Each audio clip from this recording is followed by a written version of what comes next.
is where you can find us. We are the Latin America STIP group. This group was created by Carlota and a group of people from SPRU and the Sussex University, and is now extended to IIPP of the University of the College. What is the name? Sorry, Carlota? University College of London. University College of London, sorry for that.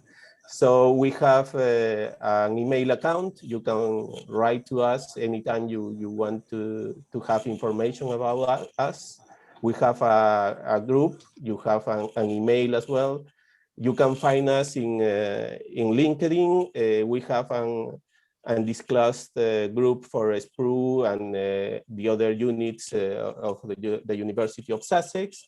And we also have an open group for connecting with policymakers, practitioners, and academia. And thanks to LA-STIP, we have a space in the LA-STIP website.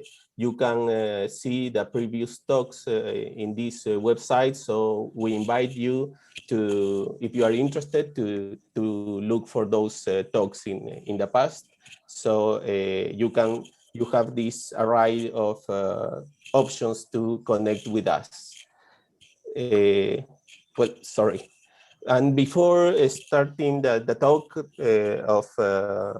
of Edwin, maybe Carlota, you would like to say some words? Go ahead, please.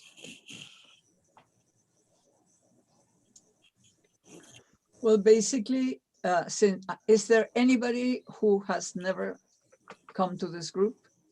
Anybody new? I think we have a lot of new people, Carlota. We do have new people. Okay. So what I generally do is to explain why this group exists, what the purpose of this group is. Basically, there are lots of people studying in SPRU and in various other places, as you heard, in the Institute for Innovation and Public Purpose in UCL, with Mariana Mazzucato. We have also people from IDS, which is also in Sussex. And they're all somehow studying policy making,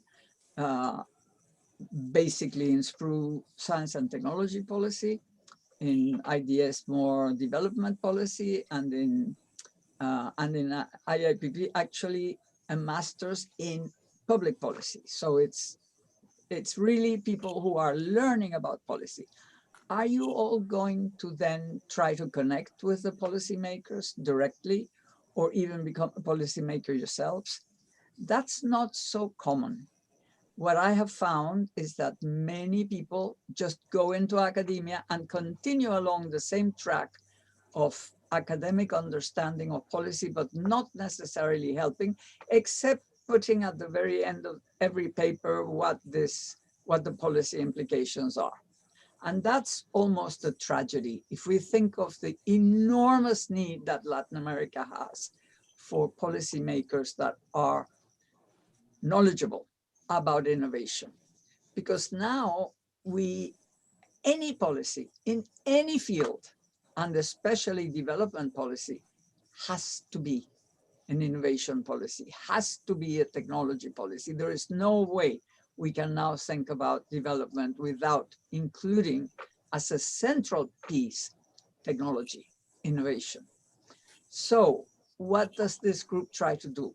It tries to connect those of you who are studying about policy with people who are working in policy making in Latin America, of course, because the group is basically meant to be a Latin American group.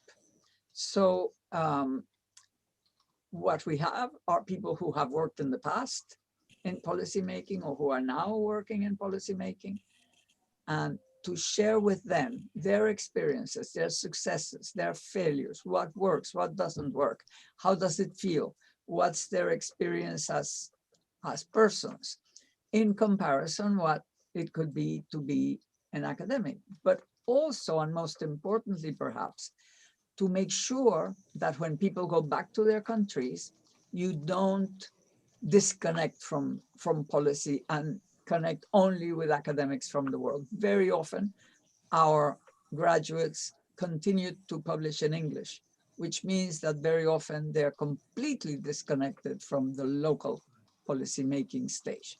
So this group is meant to definitely make strong links, keep people connected with the policymaking world in their countries and in all Latin American countries. We need to learn what succeeds somewhere else and copy it, because we have relatively similar contexts. So it is important for us to connect from now, not when we finally get there, because it's very unlikely that you will do it only when you get there. So that's what this group is for, and I think it has been working quite well in that direction.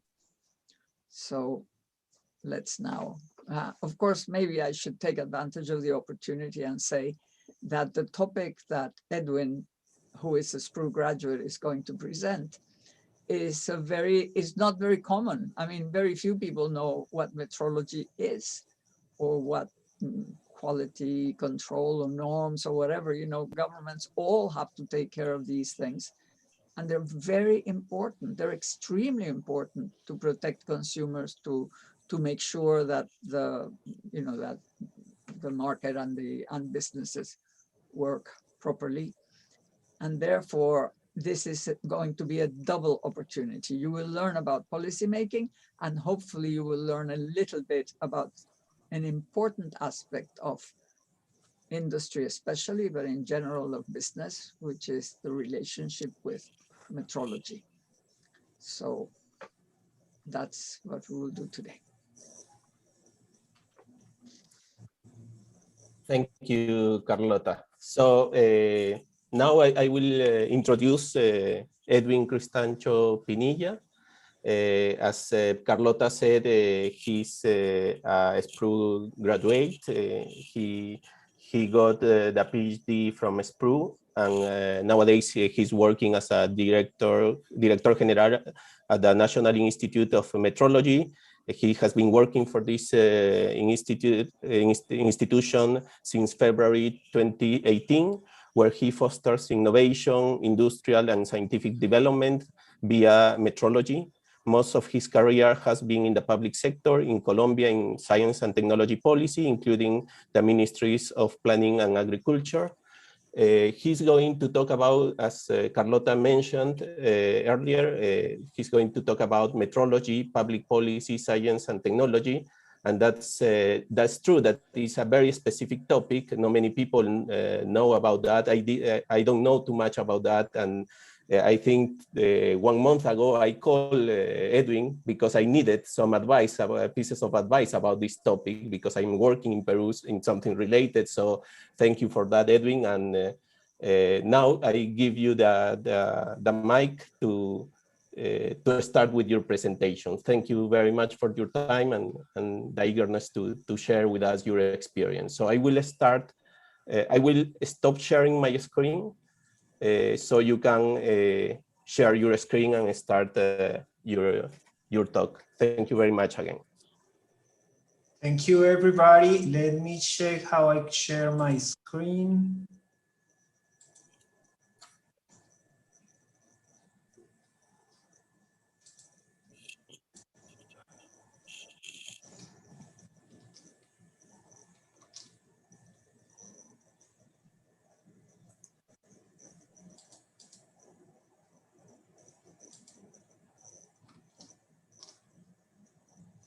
I believe this one is working well. There's a little green square at the bottom.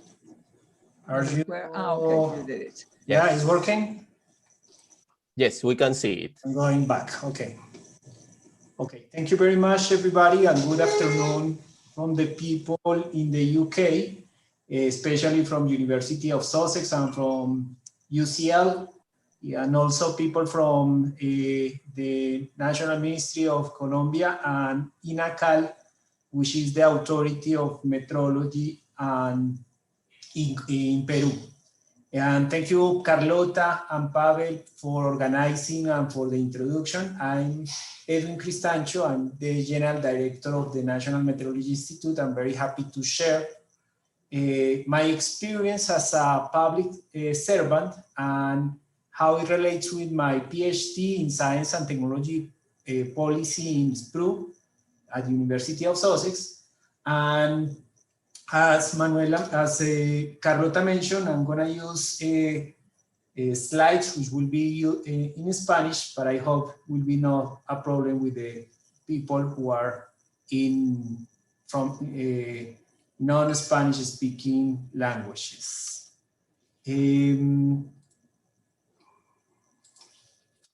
I'm gonna talk about 3 topics. The first one is about my journey before doing my PhD and also after my PhD, which is basically my job here in the National Metrology Institute. Then I'm gonna talk about the kind of public organization is the National Metrology Institute and to what extent my experiences provided elements for doing my job here at the National Metrology Institute. And finally, I'm going to talk about some of the achievements that I have reached in the last 3 years and which will provide you some inputs about the kind of interest of what a public servant and an organization do. So I hope will be of your interest as well. Well, the first point is about how I came to SPRU and then to the INM. Around 2003, I was finishing a master in the National University, in the Universidad Nacional de Colombia. It was a master in economics. Basically, my first background is about economics and public policy. But my master was about economics and industry. So at the time I did my master, I learned about the SPRU and I learned about articles and publications as the one of Carlota Perez knows about the technical paradigms. So at that time, around 2000, 2003, I began to work with topics related with science and technology. And I began as an external consultant in the Ministry of Agriculture, preparing a document in biotechnology policy. In this case, for the agricultural sector. I included the role of the vision that I had about the national system of innovation and how the topics related with innovation that I studied in the master will apply to the reality of Colombia and to the agricultural sector. Based on that experience, I was in charge of a technical component of a loan from the World Bank to the Colombian government for improving the competitiveness of certain value chains based on projects on science, technology, and innovation. So a big bunch of the money of this loan was given to the ministry, and the ministry had to give to alliances between universities and companies for improving their capability, their competitiveness based on innovation. The fact is this experience helped me to have visibility in topics related with science and technology at the national and regional level, to have money to share and to give to others is quite an important way to have visibility. And I believe that in the 3 years that I was working in the ministry, I handled, or I was in charge of around $500,000, which was the money that I was helping with organizations and universities, basically. At this point, I also had interest in doing a PhD abroad, but it was difficult because I was an external consultant. So I applied for a position as a staff in the National Planning Department. So I basically won a tenure in the National Planning Department. And I think it was also, I was very successful as a staff. And during my time in the National Planning Department, it was approved a law that transformed the institutions in science, technology, and innovation. I also helped to change the national constitution. At that point, it was not money from the royalties, the mining royalties to science, technology, and innovation. And at the time that we changed the constitution, it was possible to use money from the mining royalties for science, technology, and innovation in the regions. And also, I was in charge of defending the money for Colciencias, the authority of science and technology innovation in Colombia. So it was possible to provide more resources to Colombia. One of the elements that was supportive was the increase of the money for loans, for PhD loans scholarships. So it was possible, I opened the opportunity for apply for a loan scholarship, and with that scholarship, so finally I applied to SPRU, and I accepted and was and began my PhD in 2012. In SPRU, basically what I studied was the theoretical view of how to do is innovation based on biodiversity. In fact, I was working with some species that are from that are shared with Peru, including maca and a couple of other species. And I think it was also a reflection of how the policies are related with academia. And I think basically the learning was that the public policy is possible if other actors of the national system of innovation take part of this policy making. So with this background, I finally finished my PhD, and just if I graduated in December or January 2018, I began I was accepted as a general director in February 2018. There was a change in the profile of the directors that had the National Metrology Institute. The National Metrology Institute, in fact, was created when I was in the National Planning Department, and also I knew how it was created, but unfortunately, there were many directors between the creation of the National Metrology Institute and 2018. So it was quite a fair of what should be the profile for a director. Also, it was the end of the government. The government finished in August 2018. So it was a challenge also to accept the project, considering that maybe in August 2018 I should be changed. So I took the challenge, and fortunately we had the time to prepare some very strong documents of a strategy of what to do in the following years. So when the next government arrived, I had some elements. I would say that many of them built with the discussion and with the view that I had from SPRU, and I think it was successful because at the end the new government and the new minister accepted that I will continue as a general director at the National Metrology Institute. So when I talk about this process with Carlota, she wanted to share if it was a process, an easy process, and the fact is that not. Maybe I have given some ideas that it was easy, but the fact is that it has very problems, it has very failures. It's very different when you have the perception of being an external consultant, as it was in the case of the Ministry of Agriculture. And as a public servant, you are responsible of doing or not. So everybody else has the focus on what you are doing, what you are not doing.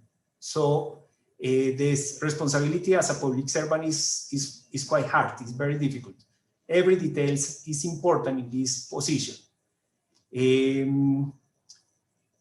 I think it's also if you decide not to do something, you are going to have problems in terms of different conditions that have the public servants, including legal problems. So it's important to maintain a balance of what to do and what not to do. And the public servant only can do what is in the law. So you have to have a broad understanding of what is the law and what is necessary to do. I believe that SPRU provided an important academical, criteria, and international view of tools, which I believe that I have been using, especially because it's part of the characteristic of the National Metrology Institute. I'm going to talk about this later. I will say that the multiculturality of SPRU and University of Sussex is very useful for understanding the difference between countries and the difference between people in academia and in the connection between economy and science.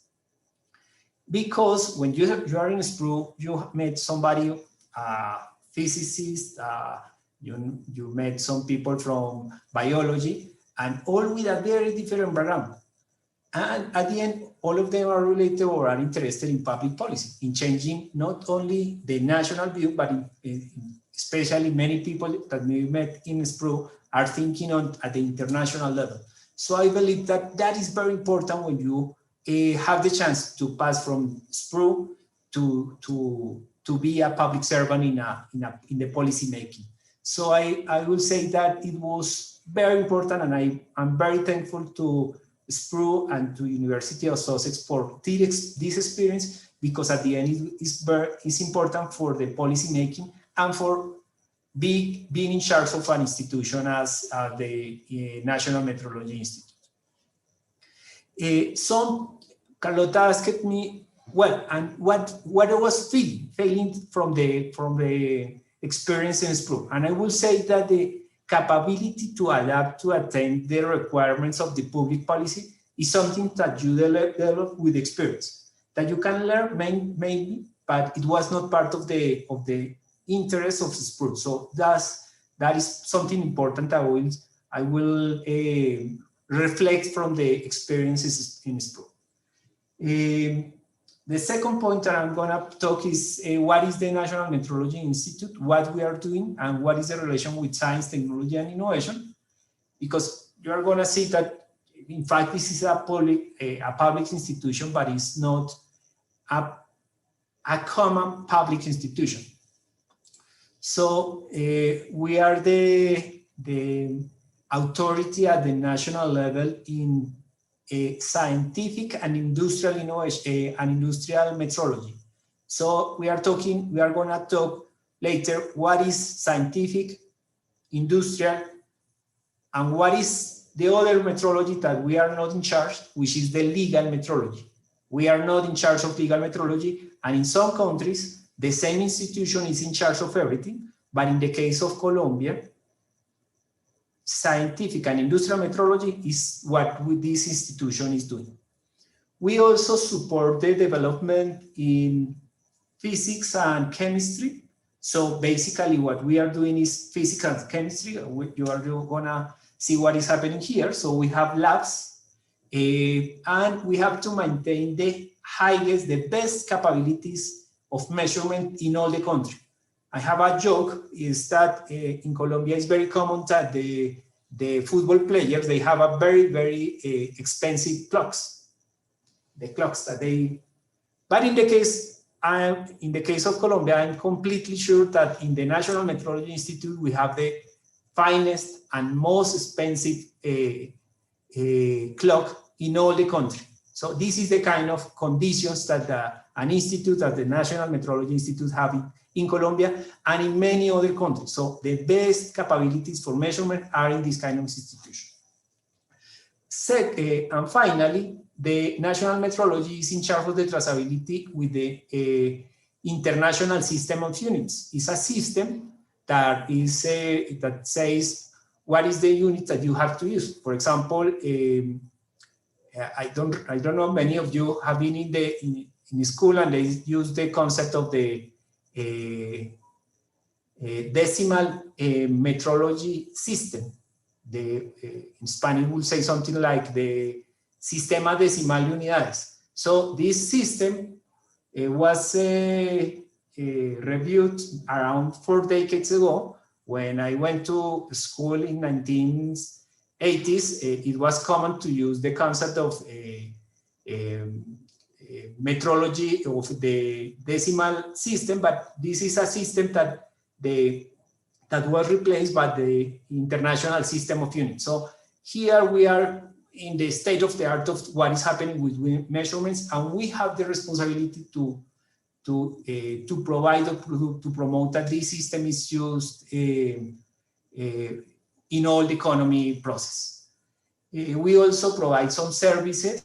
We can, for example, if somebody needs to calibrate a balance, an instrument, they could come to the National Metrology Institute, but it's very expensive. We have very expensive systems, so we have a system at the national level in order that the services that we provide are only to the labs that are more sophisticated in the economy. And also, sometimes we provide inputs for the innovation with our advice. Companies can improve their productivity and the competitiveness. So some companies have very specific problems, and we help those companies to improve their capability and the productivity. And our expectation at the end is to help all the economy and also the citizens to have better welfare. This is the mission, the vision of the institution.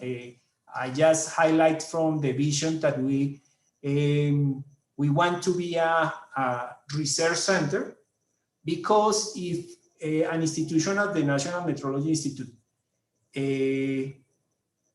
doesn't include elements for evolve, what is going to happen is that the institution is going to disappear. So it's very important for an institution as the National Metrology Institute to have the elements for evolving in terms of services, and given that, to provide better services to all the industry. So as you can see here, this is not a common public institution. This is quite a particular institution with a very particular or very scientific background, and with particular and very complex services. I just included this structure of the INM for highlighting that around 65% of the people are physicists, chemicians, statistics, engineers, and this is the areas that are of support or administrative. But the most important services are provided by the Deputy Direction of Physics, the Deputy Direction of Chemistry and Biology, and the Deputy Direction of Metrological Services and Relation with the Cities. Here is a slide in which I have to explain what is the difference between scientific and industrial metrology and legal metrology. The legal metrology is related with the rights of the consumer. And in order to the institution in Colombia, which is the Superintendencia de Industria y Comercio, of providing confidence to the citizen that something that they buy, a kilogram of potatoes, a kilogram of rice, that this is in fact a kilogram, they need to have traceability. So who provides the traceability to the superintendencia is the Instituto Nacional de Metrología, the National Metrology Institute. And in order to the National Metrology Institute to provide traceability throughout the industrial metrology, the Institute also needs to have some experiments with a very controlled conditions for ensure that the kilogram that we have here in Colombia is a standard. In Spanish, you have to say patrón nacional. So we have to compare with the kilogram or the standard, the patrón nacional of many other institutes around the world. So what we do for when we talk about traceability is compare the national standard with the national standards of many other organizations. So it is possible that that with this kind of process that we provide measurements that help to reduce cost. For example, if somebody needs to measure a very particular element, and if they don't do correctly, they are gonna provide raw materials that have to be discarded. So it's important to measure well in a company in order to avoid losses of raw materials or products that can be that cannot be in the conditions for being included in a value chain, or also to be consumed. For example, if a piece of fish or fresh fish need to be in a particular temperature, but the producer or the trader of this piece of fish, they don't measure the temperature in good condition, they can, at the end, the fish can be broken and you have to throw away the fish. So this is important for the producer and for the consumer. Also, the way that we work is with a concept that is called uncertainty. So the way that we differentiate from somebody who have a balance in a shop, and the balance that we need in a lab is in terms of the uncertainty, and that is possible to achieve based on models, on the way that the people use the instruments. So people is very important in this process, and also all the background that is back is the products have to be in a very good condition. So our quality system is very strong, is very sophisticated. How do you perceive as a consumer or as a producer the quality and the metrology? So in order to do that, I included, I imagine many of you remember that when you bought this kind of very old mobiles, the Motorola B3 or the Sony Ericsson K750, they have a very strange plugs in which you connect for having energy. So in terms of the producer, this was a problem because somebody can buy a phone, but after a few weeks, if the charger was broken, so you had the problem that you have to buy a new phone. So it could represent for the producer that the model of the phone have to go very, very quickly. The quality of the materials, the design, it was not related, or it was not in the same pace that the model of the mobile. What will happen is that you had many chargers and many mobiles, and some of them will be broken. So many producers of them, the first decade of 2020s, they lost a lot of clients because they had very different kind of chargers, of plugs, and at the end, the producer was losing the possibility to compete.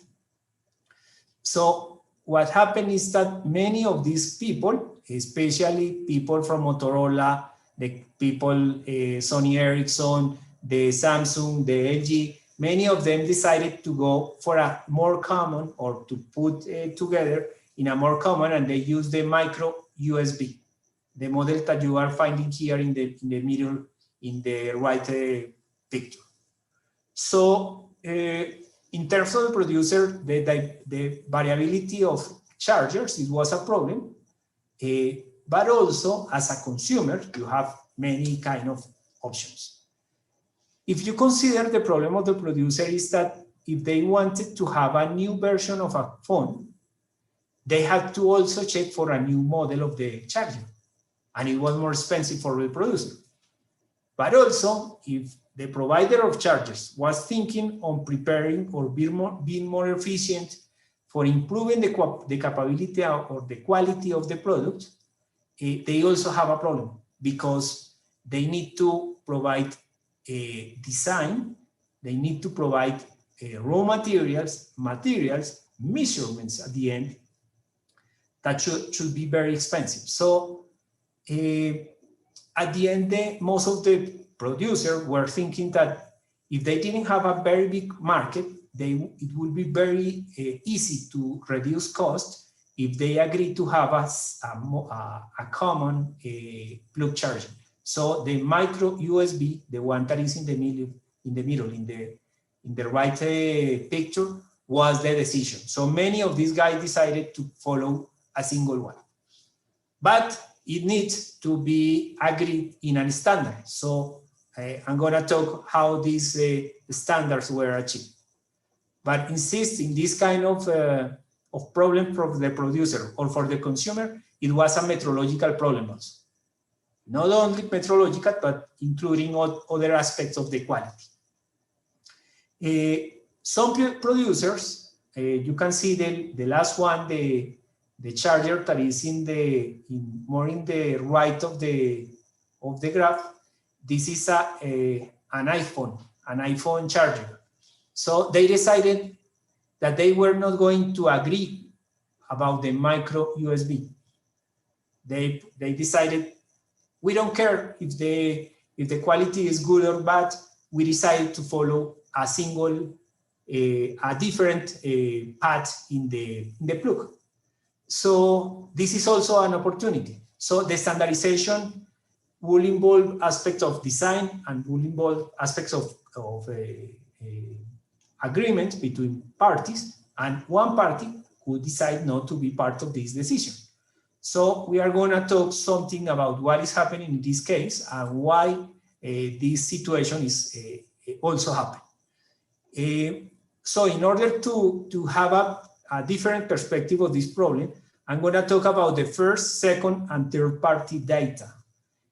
In the first party, imagine that a company, so this is the blue figure is a company, and they decided to check about the quality of the product. So they ask a lab, the figure is a lab, how is my product? And the lab will say, okay, the product is okay. But it's possible that the confirmation or the information that is provided by the lab from the same company will not be acceptable for the buyer of the product that the first company is producing. So there is a difficulty, and the buyer, for example, if this is a fish, the blue one is a producer of fish, they check the temperature, the temperature is working, but the buyer, the intermediate, imagine that who buy the fish is Tesco. Entonces, so Tesco is going to decide if they have a different lab for measuring the condition of the fish. So it could happen that they agree, but it also could happen that something that measures the lab from the fish company is different than what is measured for the lab in Tesco company. So this model of second party is quite problematic. So the option is to have a third party who is measuring the same that they have as a interest in the producer or Tesco, and they are gonna be the measurement that they do is accepted by the first and second party. So this is part of the principles of what is happening in the economy. Why? Because imagine that you produce a fish and you want to send it to the UK. So if the producer of the fish send the fish, and when the fish arrives to Tesco, Tesco refuse, the producer of the fish have to bring back the fish to Colombia. So it's very expensive. They have to pay twice. So in this case, the solution is that the first party ask a third party lab to do the measurements, and if the measurements work well, they have to be accepted by Tesco in the UK. This is the idea of how the quality infrastructure works in many other countries. So if you notice in my conversation, I mentioned the concept of standard, but in Spanish, we have different words for standard as a document and standard as an element for ensuring the traceability.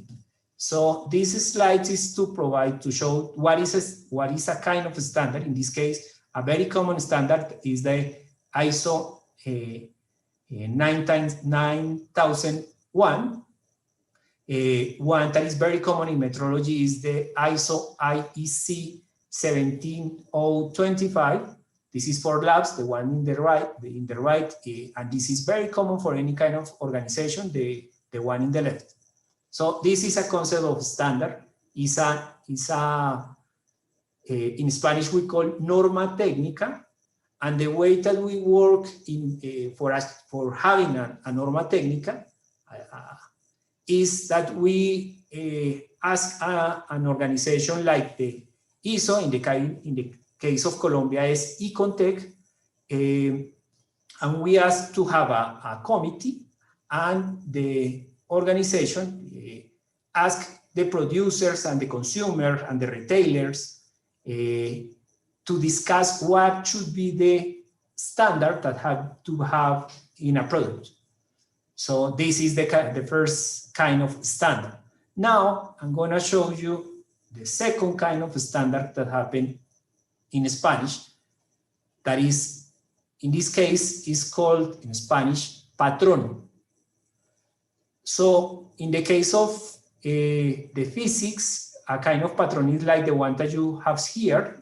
The trademark is Ericsson, and this is a standard for force. This kind of lab of standard we have in Colombia, and this is the best quality of standard that is possible to have in a country. But also we can have a standard as the one that you can have here in the right, that is a material de referencia certificado, which is also a patrón, or can be a patrón nacional in the case of chemistry. So we provided an aflatoxin that is used for a particular problem in the economy, and we ensure that the amount of the element of interest in this case is a fungus is in this small recipient. So it's the second way that we use the word standard in English, but in the case of Spanish is patrón nacional. So this that I have explained you with some words have an institutionality in the case of Colombia. So we have the National Metrology Institute here, and we have collaboration or articulation with the International Office of Weight and Measurements, which is in Paris, and in many other countries they have institutes like the National Metrology Institute in many different areas of science and technology. We also have an organization that is in charge of the accreditation. Do you remember I mentioned the third party? So somebody should ask him, well, but how do you ensure that the third party labs have the capabilities for being accepted by the third party? So these kind of organizations like the Organismo Nacional de Acreditación or ONAC in Colombia, they have an international agreement, which is ILAC. So the labs as a third party that receive the accreditation certificate help that the third party results can be accepted everywhere. I already talked about the Superintendencia de Industria y Comercio, which is in charge of the legal metrology in Colombia. And also there is an institutional organization, the Organización Internacional de Metrología Legal, which is in charge of coordinating the efforts of many other organizations of legal metrology around the world. This is the National Authority of Normalization in Colombia, which also have a representative at the international level, which is the ISO. The ISO is for America and many other countries, while the IEC is in the case of Europe, including, of course, the UK. And the way that we ensure is that we provide services to labs that are accredited by the National Authority of Accreditation, and those labs also, at the time, they provide services to other organizations or other labs that have not as good uncertainty as these labs that are accredited. In order to provide all these rules or standards, they follow the 17025 standard. What is happening in the UK?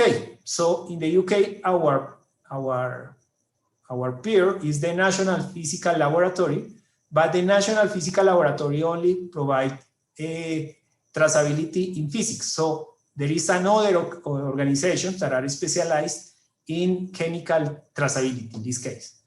The accreditation body in the UK is the UCAS, is the United Kingdom Accreditation Service. The legal metrology is in charge of the Department for Business, Energy and Industrial Strategy, and in particular the Office for Product Safety and Standards. And the normalization body is the BSI. This is some details of how we provide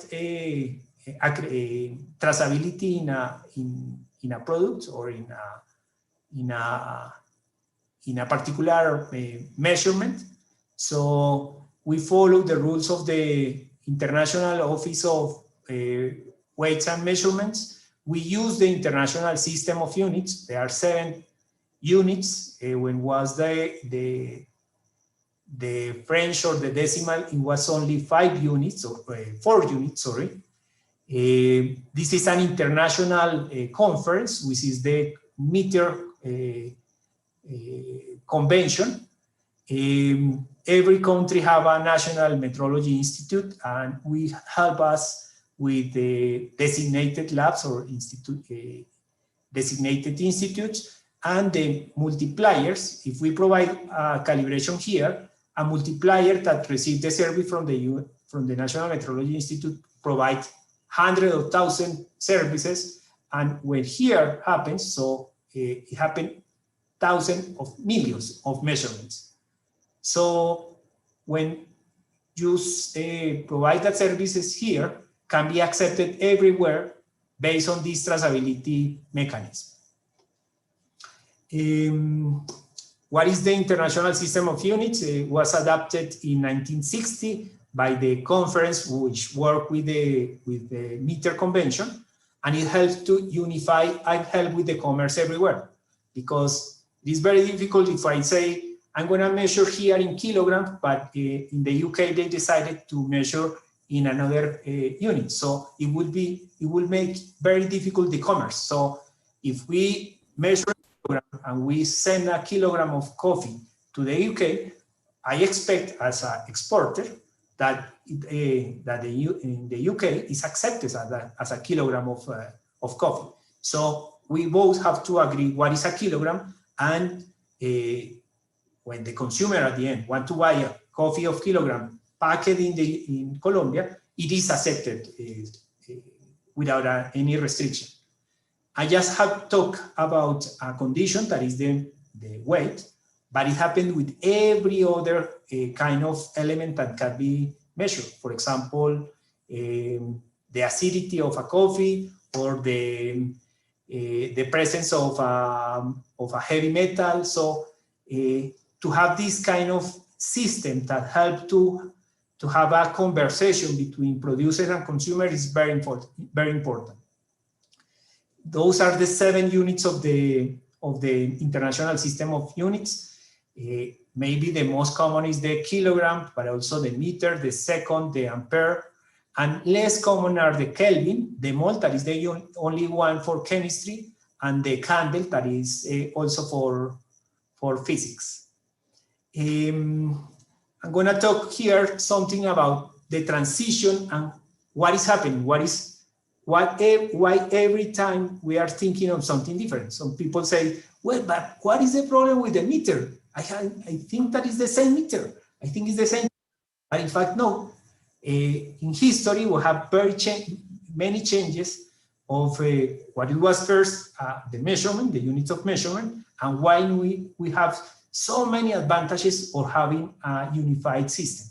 So remember, around 3,100 years before Christ, it was the cubit, which was based on the size of a bone of the Roman Empire emperor. Then we decided that the unit should be a 10,000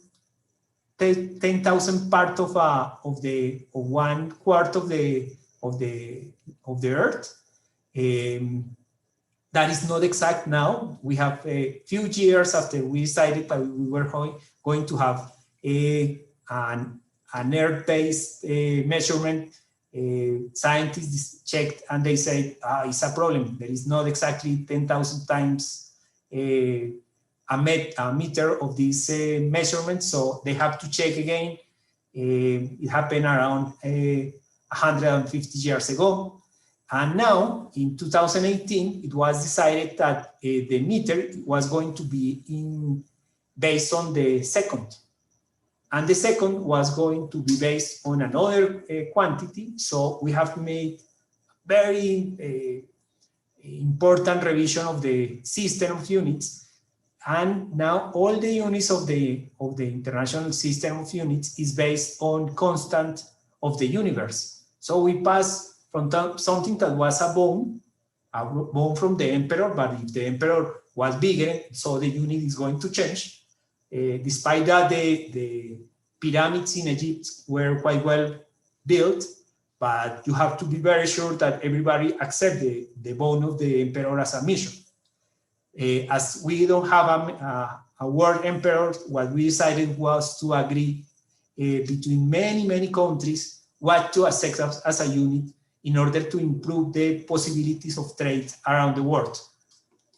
And after many years, almost 100 years, the International Office of Weight and Measurement and the General Conference of Weight and Measurement decided that we were ready to pass from this system based on physical elements to constants of the universe. Is this easy for a public servant to accept that? It's not easy, because we are based on what is happening at the national level. So the way that we accept these ideas was because we participate. We have physicists, we have chemicians here in the National Metrology Institute that help us to understand that this is important, but also economists that are thinking, okay, if we want to export fruits from Colombia, if we want to export coffee from Colombia to everywhere in the world, we have to have these kind of elements and to include them in the policy making.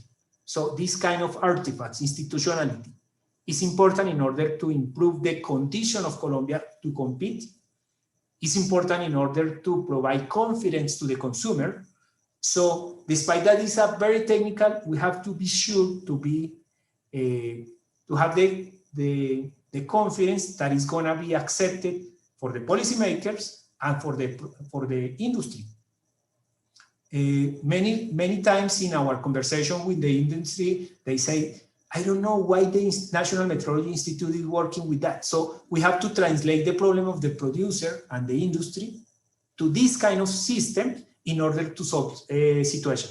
So let me say that we feel in the National Metrology Institute that this kind of situation, this kind of systems are the basement of the competitiveness and the welfare of people. So it's very important what we are doing here. Despite that it's very technical, we are talking about constant of the universe. What is how can I say to the president or the minister that this is part of the competitiveness? We have to be confident enough to put the face to the minister or to the president that this have to be done, have to be studied, have to be included, money have to be spent, biologists have to be hired in order to understand this and to help to have as an element of competitiveness. This final slide is related with the supports. In this case, it's a publication, it's an open access, so we have to also to check how is this written, who is writing, to accept or not this kind of documents, to understand in which context is going to happen, who is this kind of people, co-data, and if they are serious, and finally, if this is going to be part of the elements that we are going to introduce in our regulation. So, in fact, every year or every time that happen this kind of communication, we have to be aware of the impact of this kind of publication in the economy. If a country is ready to include this in the measurements, in the control of that the authority have for avoiding that a product is going to enter to Colombia. So this kind of situation or concerns that they want that we have as a scientific organization in Colombia. Finally, I'm going to talk very short about what is the achievements in the last 3 years. I'm going to have emphasis in the last few years. Just to remember, the metrology in Colombia have more than 60 years, but the National Metrology Institute was created in 2012 based on a policy. When at this time I was in the National Metrology Institute, it helped to create a national, I was in the National Planning Department. With this kind of document, policy document, it was possible to create a National Metrology Institute. Then we accept to be part of the meter convention. Then we accept to be part of an agreement that helped that the measurements that are done in Colombia are accepted everywhere in the same way that we accept the measurements that are done everywhere in the world based on the rules that are provided by the convention. In 2016, the Institute was also creating some groups, and finally in 2018, this is just already part of my achievements, the National Metrology Institute received a recognition as a research center, and it opened the door for applying for resources to Colciencias, now ministry. In 2019, we were part of the approval of a national policy for labs. So we have a lot of responsibilities in this policy. We consider that part of our concern is not only be the best in the country, but also to help labs to accreditate and to provide services to the industry. So this is part of the concerns that we have as policy makers. Then in 2021, this is maybe the most important achievement, is that despite the situation, the economical situation in Colombia, it was possible to have a redesign of the National Metrology Institute. We had around 100 people who were staff, and now, thanks to this decree, we have 145 people as a staff. So we increasing something like 35% the people who now can work in labs, which provide a lot of stability to the organization. And also we were very concerned about the economical reactivation.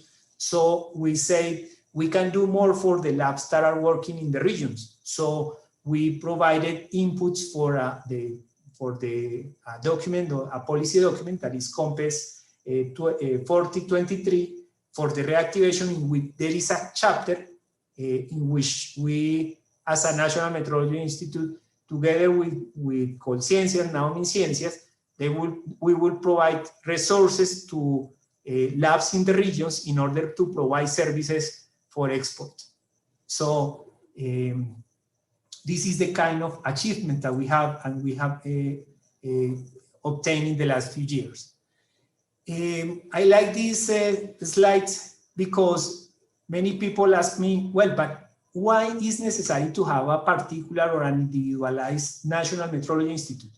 And I will say, because when you are part of another organization, some problems like the chemical metrology was not possible to visualize. So with the creation of the National Metrology Institute, it was possible to develop chemical metrology in Colombia, something that in the past it was not possible to have. And also in 2018, we had all institutionality.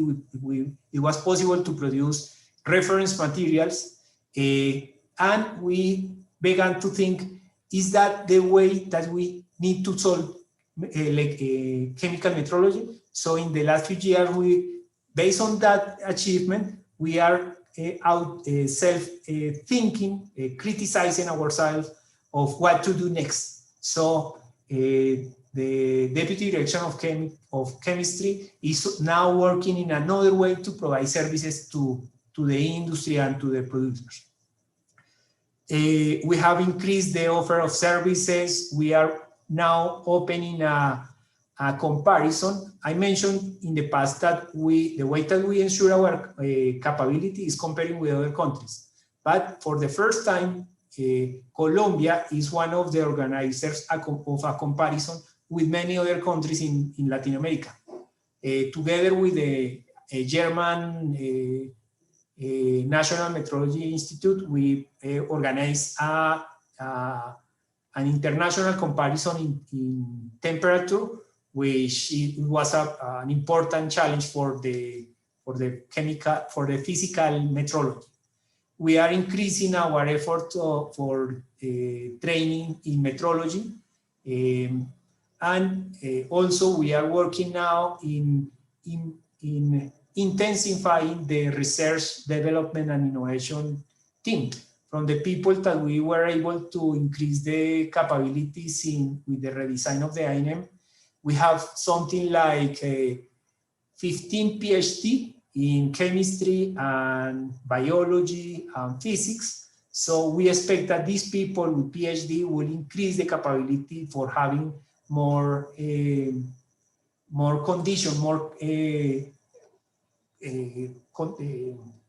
measurement capabilities in Colombia.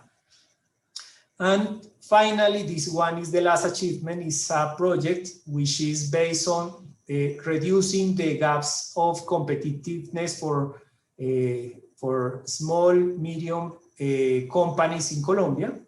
So we focus on two value chains. The first one is avocado, and particularly has avocado, and the second one is cocoa.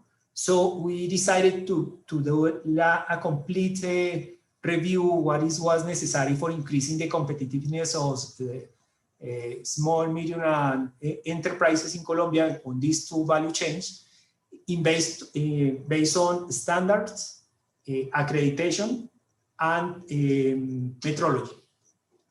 So we decided to work in particular regions. In this case, is the region of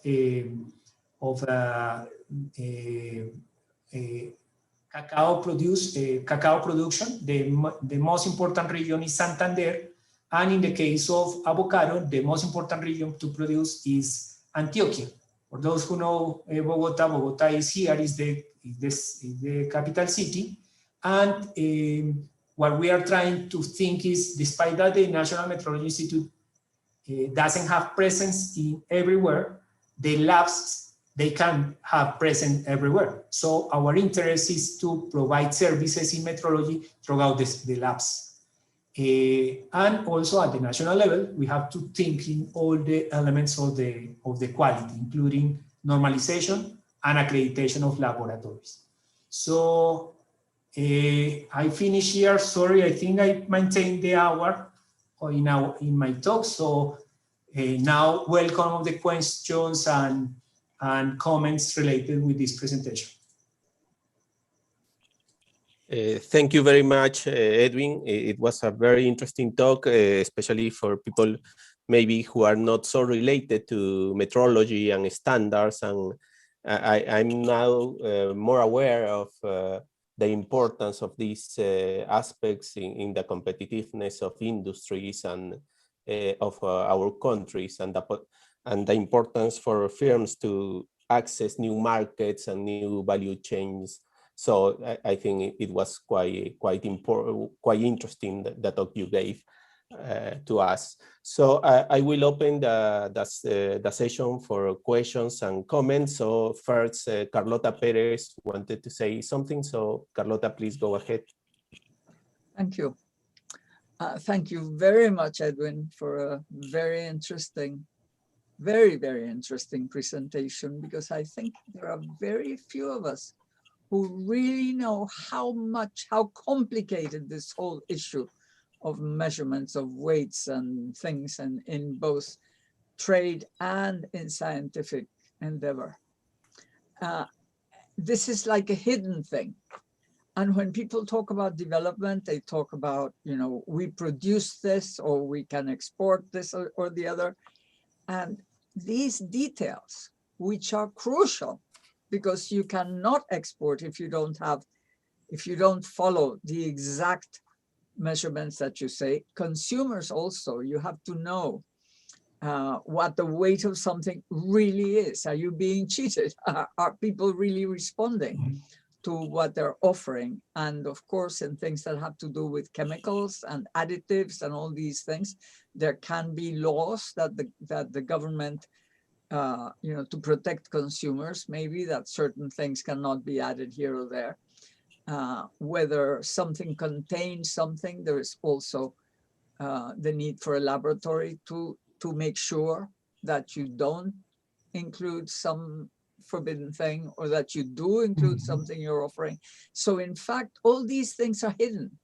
And very often economists talk about, you know, what should we produce and what should we, and which companies can export or produce more or whatever. And they don't really take into account this very important hidden thing. So sometimes you can work in a place where something extremely important, extremely crucial for the future of the country is being done, and hardly anybody knows that this was necessary. And of course, in this case, it is connected, obviously, with technology. So it's very interesting. Thank you very much, Edwin, for this very illuminating presentation about an aspect that very few people know about. Thank you very much. Thank you, Carlota. Edwin, would you like to give a remark about something related to Carlota's comments? Listening Carlota, I will say that in certain way, the organization have to be like a translator, because at the international level, it's happening something in the scientific and in the economical. And in certain way, institutions like the National Metrology Institute have to act as a translator between what is interest of the society, which is very important, health, what is important for the industry to compete, to sell, what is important for the government to ensure that the people are healthy, to ensure that the companies can have products that can be accepted everywhere. So the institutionality have to be sure that this kind of interests happen at the same time. So yes, I feel that in the words of Carlota, what I find is this role of translation of the needs of the people. And of course, the scientific discussion también is also part of this translation that have to be done. Thank you, Edwin. Now we have some questions. First of all is Rafael. Can you open your mic and ask yourself, please? Should Edwin stop sharing so we can see everybody? Yes. Please, Edwin. Yeah. Let me check. Okay. I think we can see each other now. So please, Rafael, open your mic and ask the question yourself, please. Thank you. First of all, thank you so much for the presentation. It's a very interesting topic, the idea of having standards and how they are applied within each country and how complicated it can be. I have actually two questions, if I may. The first one is more on your experience or your opinion on this kind of tension that might exist between the idea of the state as this kind of very stable thing where the personnel, where the state can only do what is allowed, what is dictated by law, and that has its own political cycles, and the tension that might exist with the idea of innovation within the state. Understanding innovation as the need for change, basically, the need for introducing new things, and that follows a different logic. So I wanted to know your experience on that tension or your opinion on that.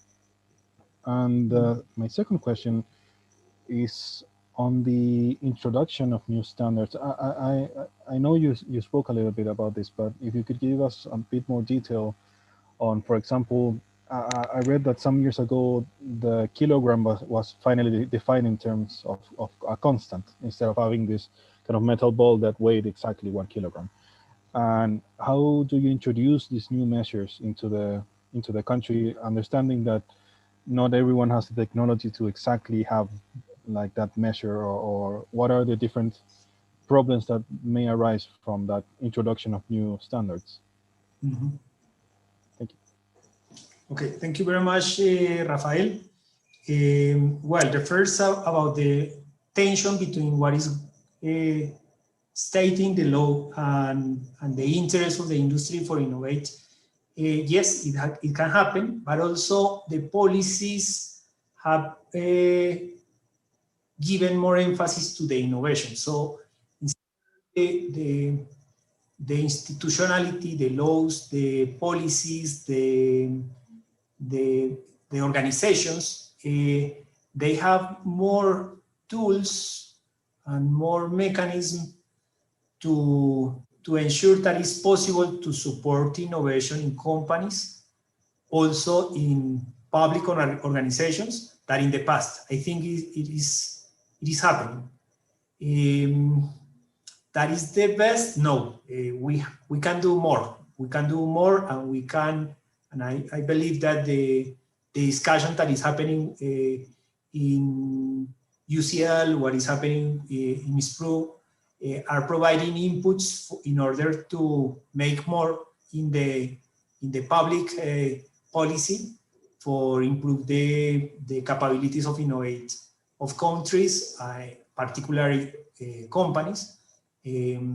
So I think we are evolving in this area. I think there is one aspect that is difficult to ensure is that the innovation have risk. When we talk about science and technology, we have the word risk is part of the discussion. So the most important issue here is that you provide policy and laws that handle with this uncertainty, because the government can decide that put all the money to a particular technology, and brought all the finances of a country. So I think we have to maintain a close dialogue between scientists who know what is happening and what kind of level of certainty have a technology, and also policymakers who have to make decisions about investment, about support to companies in order to increase the chances of success for a society. Not only for the companies that have to use and make the innovation and commercialize and create value from the innovation, but also for the society. So I think this close relationship, something that is also working in SPRU, have to be maintained and have to be taken in serious. About the second question of the introduction of new standards, the first impression is that it's a risk. Imagine that in fact, what happened with the transition to the new kilogram, the kilogram based on a constant of a physical constant, it was that it was based on a lot of experiments, and finally, with few countries, some countries say that the experiments that they were doing were going to the same value. They said we are ready for having this transition. So I think the way that that experiment happened at the end was that it was so well done that it was not going to have an impact in the commerce, in the trade. So I think it was well thought for all the institutionality in metrology around the world, for ensuring to the society that this transition was not going to have a problem. It's more problematic the non-use of this international system of units. What is happening in the case of, for example, I don't know if you know that when the UK is working with the USA, they have problems because some of people use the meter and the other use the yard or the mile. So that kind of situation is more common than the problem arising from the introduction of the kilogram based on this constant. So I think what happened was very positive for society, for technology, have challenged. First, the kilogram, the most important kilogram in the world was in a box in Paris. Now, with experiments, we decentralize the situation. So it's not only this kilogram that is in Paris, but also countries with the technical capabilities to do the experiments for obtaining this constant. They can have the kilogram, the best kilogram in the world. So I expect that the challenges that make happen that many other countries have the capabilities to have this kind of standard, a very good standard in the world, but also many other countries. Thank you, Edwin. Now we have a question from Nelson. Nelson, you can open your mic and ask yourself, please.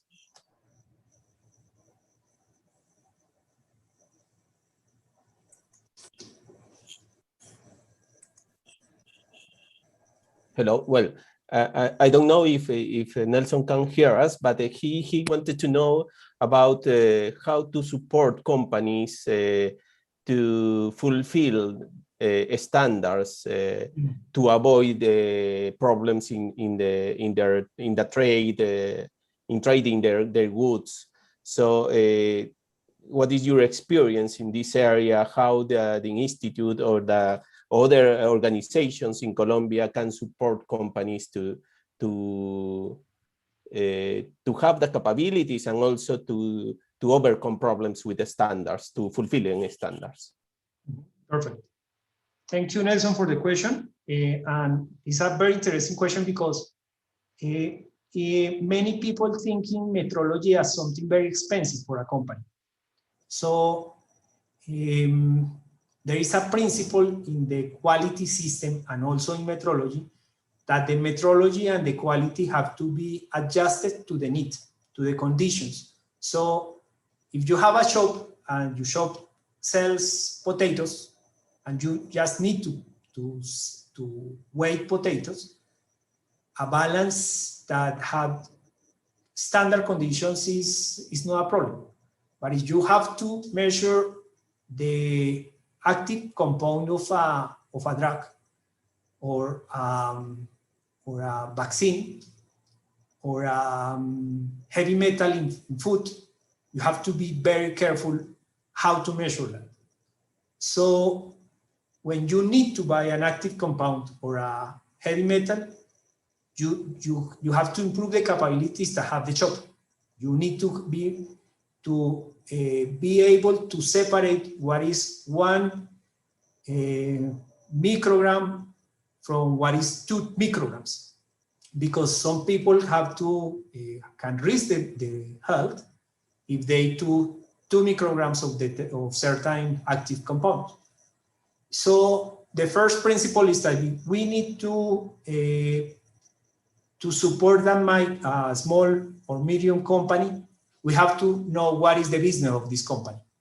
If it sells potatoes, it's not a problem. You can have a balance, a standard balance that you buy in the internet. But if you need to measure the active compound of a product, you have to be very sure that you have all the infrastructure, the people that can measure that. And for sure, some small and medium companies can have this condition, this responsibility to measure what is a microgram and to separate what is 2 micrograms. The European regulations are measuring cadmium in chocolate at the level of 6 parts per million. And if you have in the chocolate 7 parts of million, your chocolate is not going to be accepted. So if you want to ensure that the producer of cocoa in Colombia is gonna produce and pack chocolate, and this chocolate is gonna be accepted, you have to be able to measure, to differentiate what is 5 parts of million, 6 parts of million, 7 parts of million. If your chocolate has 7 parts of million, you cannot send it to the UK or to Europe. So you have to be very sure the capabilities that you need to be able to measure these kind of elements. And in this case, you need a very expensive equipment. You need people trained in the use of very expensive equipments, have a quality system with the condition for doing measurements in the same way, in different conditions, with different samples. So the support of these kind of companies are very differentiated, have to be differentiated. So the profile of the companies, the profile of the business, the profile of the measurement that are done are the basement for providing some services. In the case of the National Metrology Institute, we have more certainty to the measurement that is needed in the case of the very specific and not too much to the people in the shop. The people in the shop maybe have more public's attention from the legal metrology, because it could happen that if the guy tried to sell a kilogram of potato that is only 900 grams and not 1,000 grams, it is a problem. So the organizations that are in charge of the legal metrology are more closely related to the guy who sells potatoes in the shop. And we try to worry more of the guy who is trying to export chocolate or cocoa that have to be accepted in the UK. This is also one of the problems, that is the measurement of cadmium in a sample of cocoa, but there are many other problems that have to be solved in order to ensure that we are able to ensure the health of the Colombian people and also the competitiveness of our companies. Thank you, Edwin. And I remember now that I heard that problem of cadmium in cocoa 1 or 2 years ago when the European Union launched this restriction. And yes, many people here as well in Peru was quite worried about that. So a very interesting example about this. And we have another question from Arthur. Please, Arthur, go ahead. Thank you, Pavel, and thank you, Edwin. I have a question about certificate of origin and what would be the role of INM in it. See, Carlota, for example, writes about the strategy of development for Latin America countries. And one of the aspects of it would be for us in the South to produce more niche projects, more products that would be related to a specific part of a country that no one else in the world would be able to produce. So I wonder what would be the role of INM in it, if there is some sort of project involved in it to support these local efforts. And also, just for curiosity, maybe do you think we could come up perhaps with new ways of measuring the quality of these products that that the way the Europeans do will maybe not be the best way? I don't know, thinking about cocoa, just wonder if we could somehow come up with, maybe there is already a certain quality that would differentiate us from them. So we can stop saying that Swiss chocolate is the best, and because in the end it comes from the South anyway. So maybe we can come up with something in this way. Thank you. Yes, as far as I remember, Switzerland doesn't have a single tree of cocoa. So in fact, the situation is in other countries. Yes, the question about what is the role of INM is an indirect role, but the role of the metrology is direct. So in fact, I completely agree with the idea that the niche products is an important alternative for economies in many regions in developing countries. And in fact, metrology and quality is very important aspect for that. I'm gonna mention one product that is maca. Maca is like a root that is produced in the highest mountains in Peru, very close where Pavel was grown. And it's a product that in the case of the communities, they use for the kids, because help the kids to grow well. And in 1990s, the product began to be industrialized and finally exported. And as far as I remember, Peru is the most important exporter of maca in the world. Now competing now with China, but Peru have to ensure that the maca product is the best quality. How do you ensure that? For example, that the maca product doesn't have traces of heavy metals. So if Peru decides to have a certificate of origin of the maca products, Peru have to ensure that they have a standard. And standard is in Spanish, norma técnica, with all the conditions for saying that the Peruvian maca have those conditions. For example, they have a less than 1 part per million of heavy metals. So you have to be sure that somebody's measuring the traces of heavy metals maca in order to ensure that they can fit in the concept of certificate of origin. In the case of the elements that are positive, I remember maca have macaenas, which is a compound, is an element that have to be also ensured. For example, what happens if somebody decides, as is a very, very expensive product, what happens if they, instead of putting 100% of maca, they decide to put some flour.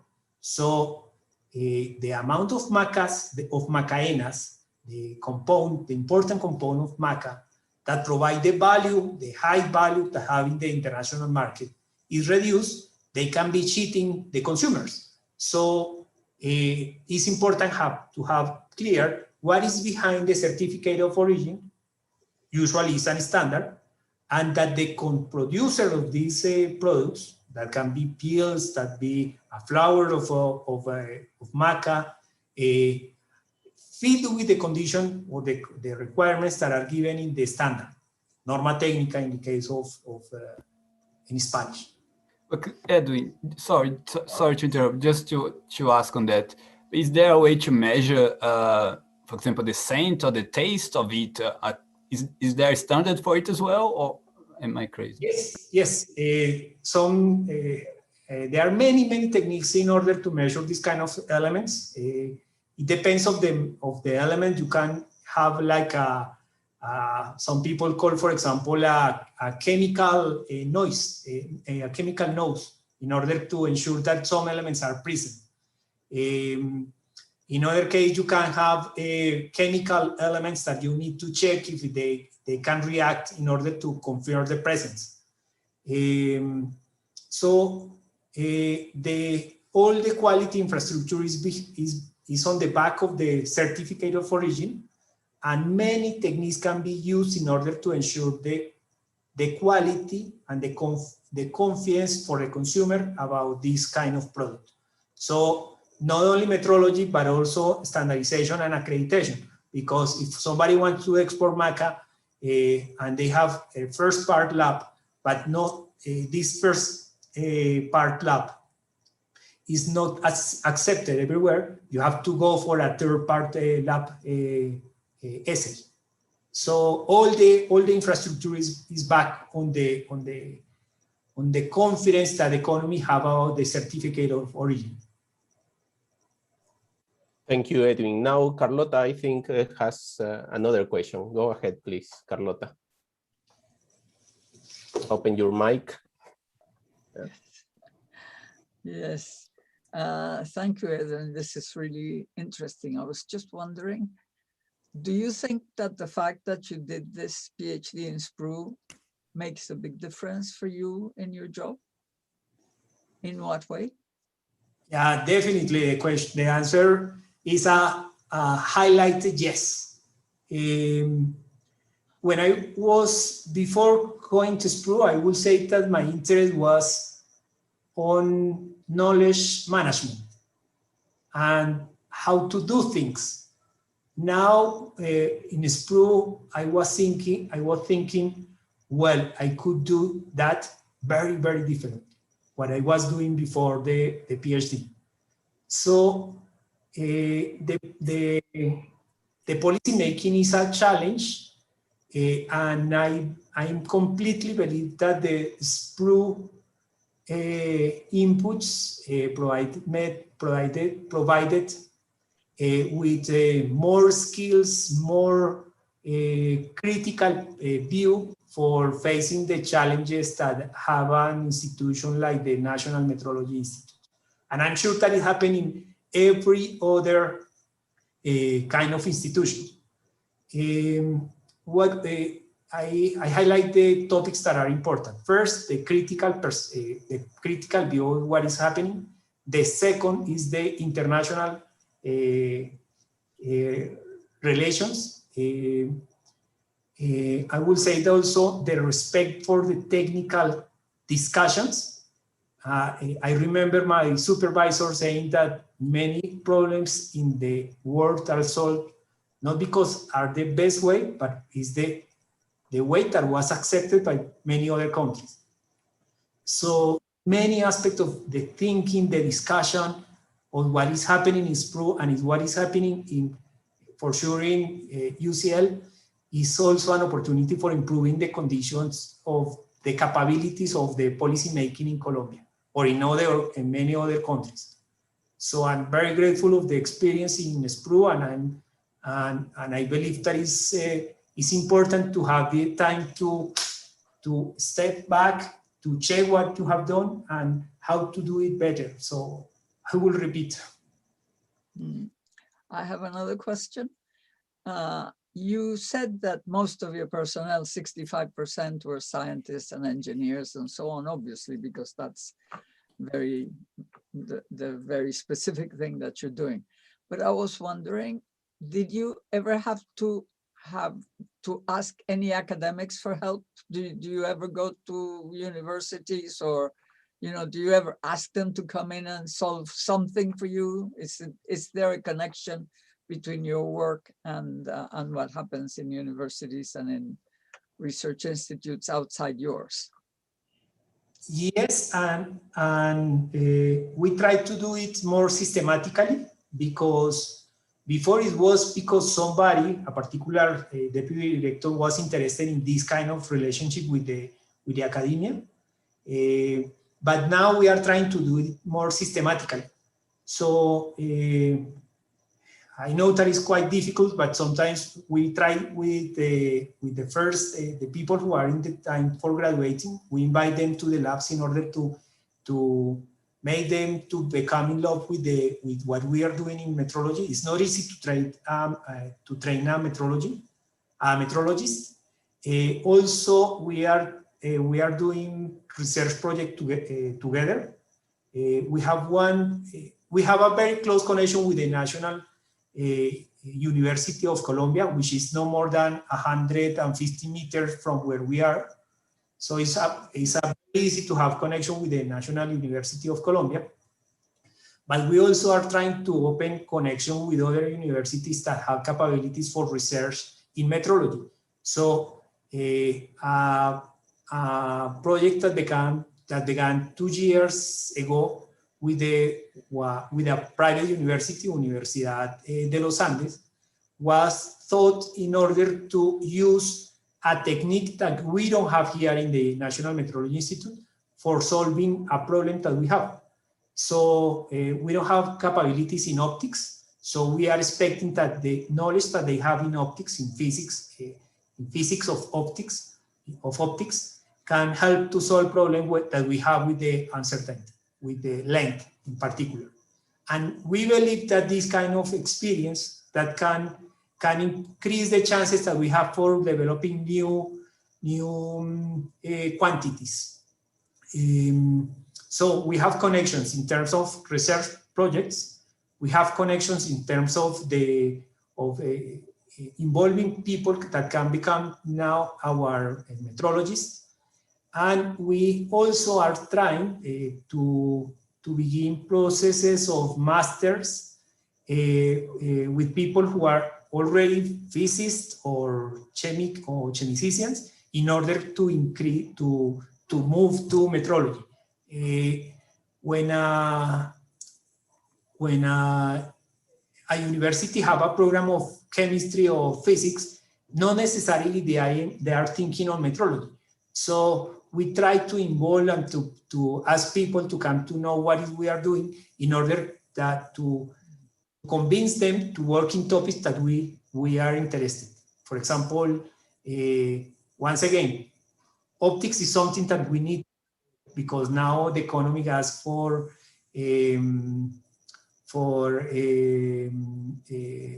sensors, for non-contact measurements. So we need to move in that direction, and we need universities because we don't have all the capability for that. And there is a third way to connect with universities is that we know that some universities have capabilities that are recognized at the international level. For example, we have in Colombia a university that is measuring ozone, this gas that happens that when it's destroyed, the the sun rays come and affect the environment. So that university have had some connections with metrology institutes in other countries. In this case, with the NIST, the National Institute of Metrology of the United States of America, and they developed a standard for measuring ozone. So the closest connection is the one that we asked them to be like a National Metrology Institute in a particular quantity in this zone, and we try to make a connection, a formal connection, helping them to have the representation for that quantity at the international level. That is called the designated institute. So there are many ways, and of course we want to do more, but we don't have enough hands for that. One last question. You said that you gave courses to about 500 people. Some were from abroad, but what type of courses? Are you trying to teach people about metrology in general? Are you trying to incorporate more like this connection that you have to universities? Do you try, is that part of what you're trying to do? Or are you offering a course for local, throughout the country, regional capacities so that you can have a more, you know, for companies that are far away from where you are? I imagine you're in Bogota. So what's the purpose of your courses? Okay, we have different kind of courses. In fact, one of the most common course is in metrology, in basic metrology or metrology in particular quantities. For example, the basic metrology course is for somebody who want to begin the metrological aspect of the quality system in a lab or in a company. This kind of the profile of the people who take this course. It's a paid course, so it's not cheap. In fact, to have a course from the National Metrology Institute is to ask one of the guys from the lab and to spend 2 or 3 or 4 days giving the course. So this is a course for 20, 25 people. And these people is because they have particular interest in establishing a quality system in a lab or in a company. There are other courses that are more specialized, and we have different kind of situations. For example, one course that is for uncertainty in mass is for 5 people and can take 5 days, 6 days or more, and they need also to come to the labs. So it's a practical course and it's a little more expensive. We have online courses. So if somebody wants to know what we were talking here about what is the quality infrastructure, what is the National Metrology Institute doing, and this kind of very easy understanding of what is metrology and for what do you use, is a free course, and you can just register some of the data, and you can do in a couple of hours, maybe one day. We also provide like online courses, and some we have the experience with a very large group. Was organized by the chemistry metrology deputy direction, and it was for company and organization. It was a one-day course, and it was for more than 300 companies and labs. So they were learning how to decide what reference material and what kind of service should ensure the quality of the service that they provided. So we were giving tools in order to decide what to hire. So it was a very, very, very interesting course, and it was very popular. And it was free. So we have different kind of situation. We also, with the National Metrology, with the National University of Colombia, we have a deep, like a long course that is for, like, we have something in Colombia that is called diplomado. That is something like 120 hours, and it's a structure course that takes more like 1 year, and we allow the access to labs. We explain many aspects of metrology, history, regulation, the services, the uncertainties, something more organized, and it takes something like 120 hours that you split during 1 year. So we have a very, very complex way to involve. Also, we have our social networks, Facebook, Twitter, Instagram, no, Facebook, Twitter, and LinkedIn, in which we share very basic aspects. For example, when I saw the flyer that was used, we are very careful when we use the word kilogram, if it's used with a stop at the end, or you just use the word, how to refer to a second, a kilometer, if you use, for example, an S to add, that is a plural. So we have many rules in order to avoid any misunderstanding in the use of the metrological aspect. So in this kind of social networks, you can find a lot of things that are interesting for a researcher, and for sure for the day-to-day knowledge of what is metrology.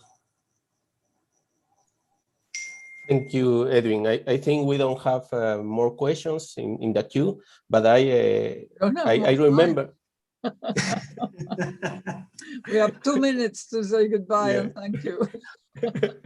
No, and I remember that when I was coordinating with Edwin in order for him to give this talk, when I told him that the hour is like 6 p.m. in the UK, he said, no, the recommendation is 18 hours. The metrology recommendation is 18 hours, just to avoid confusion in hours and things like that. So I think it is very important in our lives, daily lives, even, and we don't recognize the importance of standards, but it's there, right? The standards are there.